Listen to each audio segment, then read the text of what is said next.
Hello, today we're going to talk about my song called Can't Get Enough. And I can't get enough of this song because it's been out for a month and just over a month, and it's reached 19,000 streams. And that's purely because of Facebook ads. And I'm going to today show you what I've been doing to get to that stream, how much money I've spent, and just some thoughts on how to hit some of the algorithmic playlists which really helped this song get to where it is. So just for some context, if we go to Spotify for Artists and we check the song out,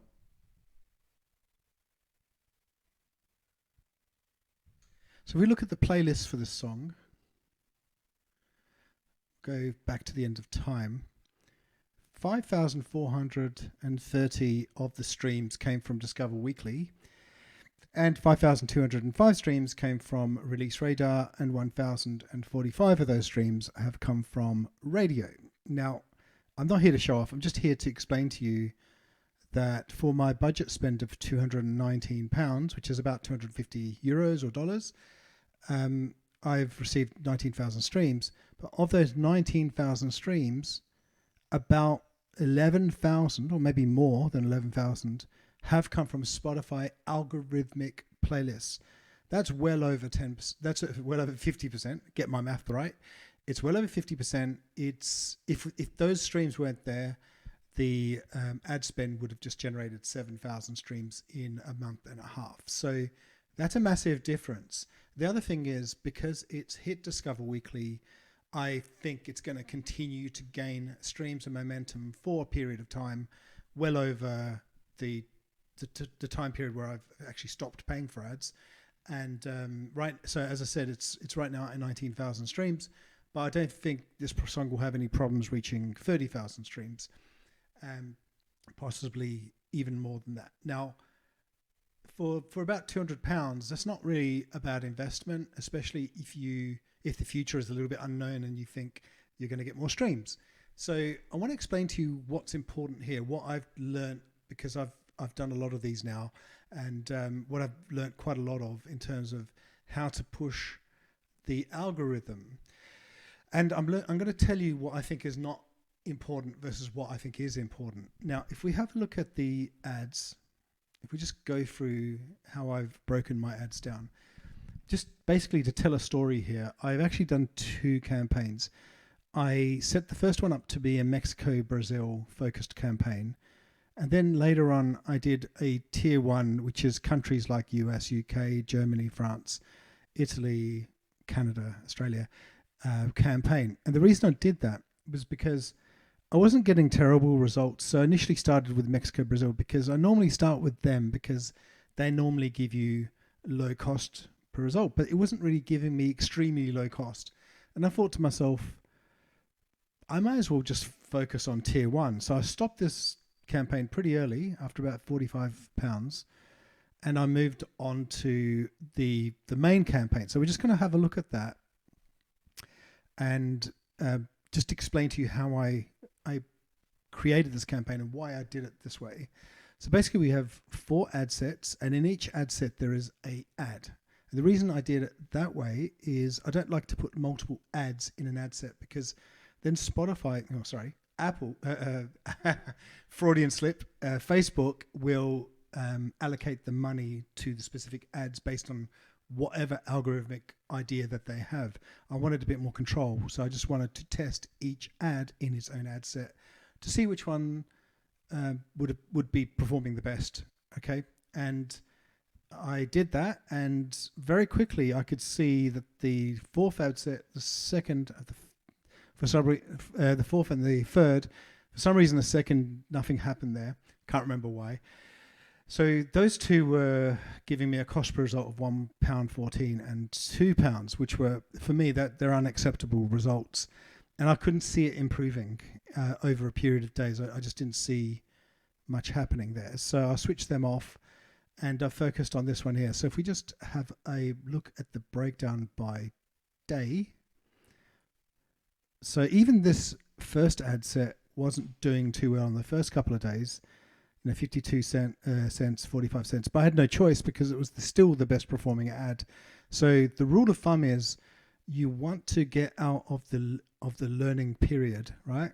The learning period is something you don't want to touch. So you want to get more than 50 conversions. And that's what happened on the second day of this campaign.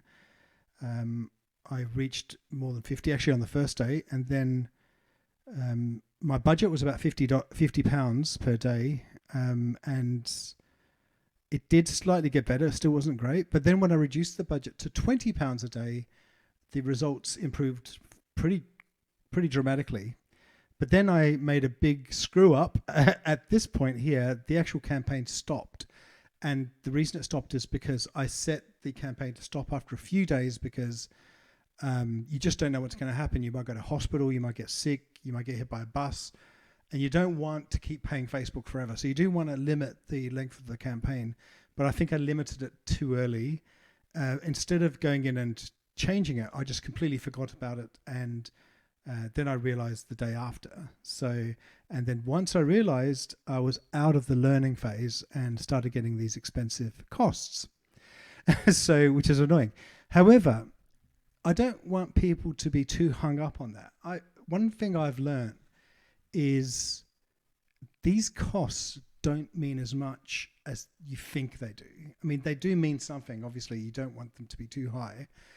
But what you want is momentum. You want streams every day. Now, so even though my costs were increasing, I was getting streams every day, which is the key thing. And I was getting streams from Facebook ads, and those streams are more likely to get you likes, and they're more likely to get you playlist ads because they've had to jump through 3 hoops to listen to your song.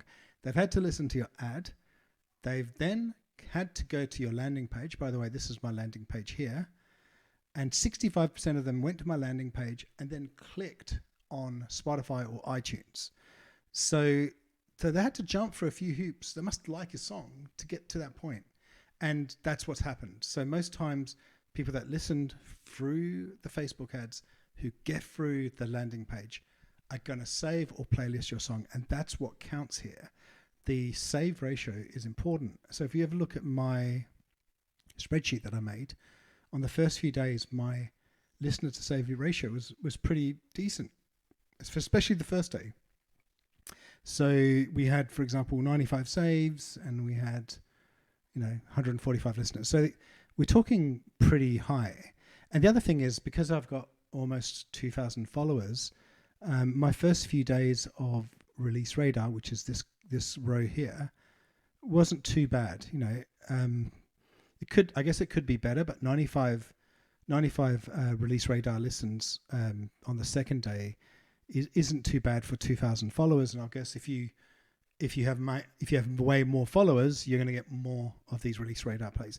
And these plays are important because they also contribute to saves because they're your fans. They're going to save your songs. So all of that is good. So don't get hung up on the cost, but just focus on quality in terms of a good quality song and then really good targeting. You want to target to your current fans. You want your current fans to be happy with the new song you released. You don't, if you've been releasing electropop for 3 years, you don't want to put an opera song in there because they're not going to save it. They're just not into that, right? So they're into electropop, they're into you, and so you just want to give them maybe a bit more of what you've been giving them, maybe a little bit of a different spin to it. And this is what happened with this song. I gave them a song that I like making and is a song that is consistent with my previous releases. So in addition to that, the ad targeting was different because I targeted these tier 1 countries and I targeted very specific popular artists in my genre, which is what I would recommend that you guys do as well. And the result of that, if we go into Spotify for Artists, is all of this, is all this good stuff.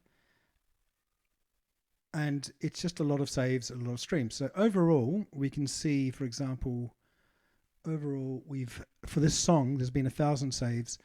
And in terms of playlist ads, which is the other really important metric here, is is okay. It's not, like, mind blowing or anything. It's 367 playlist ads, but it all counts. So if we have a look at this top row here, you can see a steady increase in playlist ads over time, and even in the last few days when the saves are going down, the playlists are going up.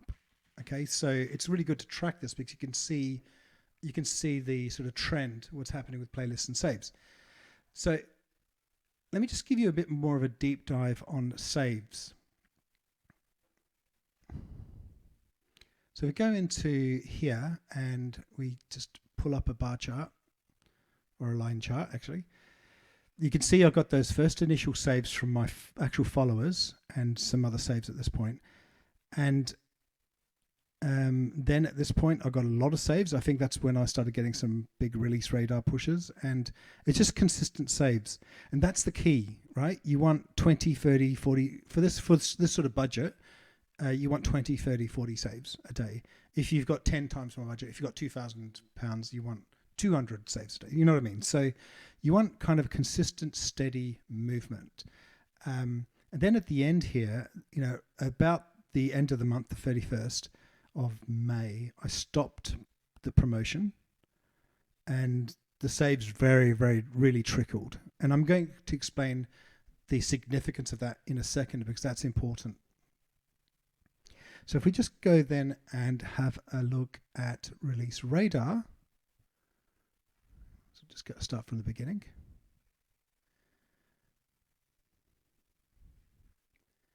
Just have a look at this Release Radar chart.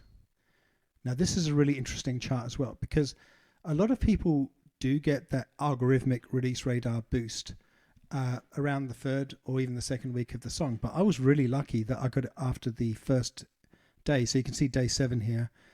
On day 8, I got a boost of 532 Release Radar streams. So this is where Spotify is pushing it out to the release radars of people who are not your followers. And they do that based on your saves and playlist ads. So if the profile of the person who's saving your song matches a profile of some other dude in the world who Spotify thinks might like your song, they'll push it out. That's why you need those saves. And similar to this, and then on the second Friday, I got a massive, well for me, a massive boost of 900 streams from Release Radar. And on the third Saturday after the Friday, another 510. So it's really important to get those saves, those streams, and those playlist ads as early as possible from the first day, because that will give Spotify enough data to push it out to Release Radar in the first week. So you only have 4 weeks to take advantage of Release Radar. That it only works in the first month. So if you're only going to get a Release Radar boost on the third week, you're missing a trick here. So you really want to push that data out. Now, finally, in terms of charts, I don't want to bore you too much with charts, but I want to show you my Discover Weekly flow. Now, the reason I'm showing this is because in the first month there has been activity, and it's really, for me, it's really rare, and I think it is for other people, because normally Discover Weekly is something that kicks in pretty much after the first month, not in the first month. Because a lot of people are saying that you need a popularity score of 30 to really trigger Discover Weekly. But you can see here, in fact, let me just delete this. This is not the right one. If you see again here on day, doesn't like that, doesn't it? So on day 17, which is literally less than midway through it's midway through the month, I got my first Discover Weekly boost of 745 streams. Now that's literally unheard of for me anyway, to get so much Discover Weekly boost, and so I was really pleased because, as I said, normally it comes after the first month, but it's literally because the song was getting put on playlists and it was getting saved by tier 1 audience who have lots of other playlists, right? Who have a similar sort of taste to you and to your music.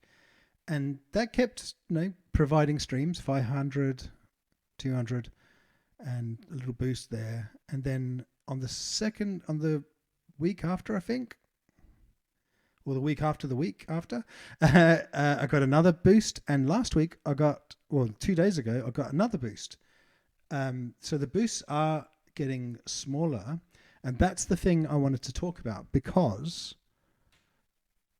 even though I'm getting those boosts, my theory is those boosts come from playlist ads and saves. And so that's why you need to, if we just go back to the saves area here. So even after you switch your ads off, you can see this little area here. The saves have dropped dramatically because I'm not doing the ads anymore. So what you're looking for is that those additions to Discover Weekly and Release Radar give you organic saves and organic playlist ads, because keeping them to a high level, or to a consistent level at least, is what's going to get you on more Discover Weeklies, and it's what it's going to get you on more playlists, right? So at this point in time, I have a decision to make about this song. I haven't been paying for Facebook ads for a period of time. The decision to make is, are these enough saves? And if not, do you want to put more money into ads? So that's the decision. So, and that has to be made, that's a personal thing, because it depends on how much you believe in the song. So I'm not saying I don't believe in the song, but my theory is, if I'm not getting a lot of saves from all those Discover Weekly plays and from just plays in general, it might be because the audience isn't fully resonating with the song, or it is the Discover Weekly playlists that they're going into aren't exactly the type of playlists where people are going to save music, because usually people passively listen through the playlist. But that's the challenge that we all have. You do want to make a song that is so good, that's so good, that it ends up in a Discover Weekly playlist, and you're forcing people to save it because it's so good, right? So that's the challenge, and that's why making good music is really important, and that's why getting this done, getting all these ads in early is super important, in my opinion. So I think that's pretty much it. I mean, there are some other stats that are really interesting. I might just show you quickly, for example, radio. So if we look at radio, even though radio is not huge, radio is going to end up being, if not the biggest, but it will be one of the biggest. So it's only 1,000 streams so far, but initially there was nothing, and it just goes up and down, and it just gets higher over time, right? So radio is very important, and you could end up getting a lot of streams that way over time as well. And then there's other smaller lists, playlists like On Repeat and Daily Mix, which are not doing massively well. They're doing okay, but they could be doing better. I think those playlists really kick in when you have huge numbers, which we haven't got yet for this song. Now, the other thing I wanted to show you just quickly was another song called Superstar. Now, I've done another video on Superstar, which I'll link to. And by the way, I will link to the Can't Get Enough song here, so you can, if you're curious, you can hear what it sounds like. Now, Superstar is a really interesting song. It's obviously got more streams, and it's also on a lot more playlists. So I talked before about organic growth in terms of saves, right? Getting organic saves rather than saves that come through Facebook ads, and additions to playlists as opposed to playlists that come from Facebook ads. Now, if we just go to this releases bar here, you can see here it's been a while since I released Superstar, but if you have a look at the playlist ads, this is all organic. I haven't done any ads for Superstar, and this is the EP, but most of the playlists and saves are going to the main track, the first track.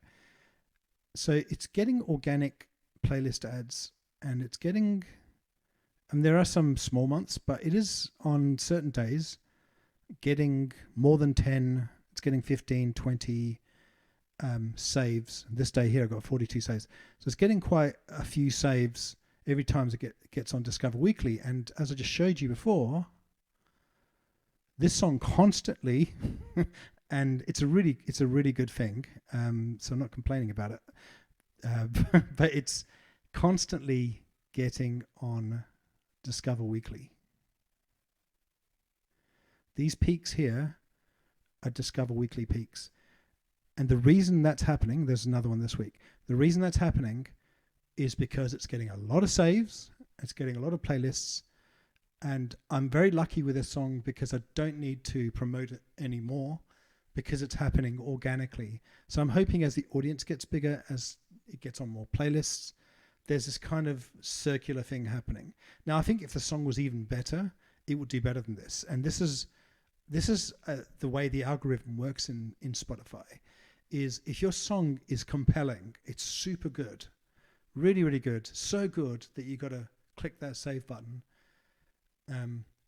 Spotify is going to see that as a trigger to send it to other people as a recommendation who will also click on the save button. So at that point, we get this kind of revolving organic circle of life where the thing just takes on its own life. It doesn't need your ads anymore. And it just goes on. And I'm sure this song is going to reach 100,000 streams. And the other ones, and the other thing I've got to mention is, you know, I only spent for this song, I only spent £200 and it's almost at 20,000 streams. So, and I'm very unlikely to spend any more money on it. And I think this song could make more than 30,000, maybe even 50,000 streams. So I'm not saying I've cracked the algorithm, and I don't think anyone can crack the algorithm, but I think I've got definitely a lot closer to it. And I'm just sharing my experience here because I'm hoping that maybe you guys can learn from it. If you know anything that I don't know, put a comment in to tell me I'm talking crap. But I've been doing this for a while now, and this seems to be the way to go. So get your streams in early, get as many saves and playlist ads as early as possible, take advantage of release radar, and focus on tier one. By the way, the other thing I haven't said, which is really important, and I've completely not mentioned it, is that all of these results are traffic results. Actually, it doesn't matter if it's conversion or if it's traffic, but as long as people get on this landing page, okay, and you can see here the breakdown by country, and you've got good countries, you've got good people that listen to music all the time, that have got good tastes, who've got similar tastes to you. This is another problem with going with tier 2 countries or tier 3 countries, because they might be different to you. I mean, I'm from a tier 1 country, I'm from the UK. They might have different type of taste to you. So, and might like your song initially, but not going to care about putting it on a playlist or whatever. So I think, you know, just try to get that genre right. Try to get the audience, the target audience right, and things should go your way. Anyway, I'm going to stop talking because I've talked way too much. Any thoughts, put them in the comments. If you like this video, press a like and subscribe, because I'm going to make more of these. I'll be releasing another song soon in the next few weeks and promoting that too. And literally after every song I promote, I create a video. So watch out for that. And hopefully the next song will perform even better than this one. And you'll be able to sort of see the performance of this one in a few weeks' time as well, because I've done a video on Superstar when it was 50,000 streams. It's now almost 80,000 streams. So you can get that sort of evolution. Okay, definitely going to stop talking. Thank you very much for joining. Until next time, thank you and goodbye.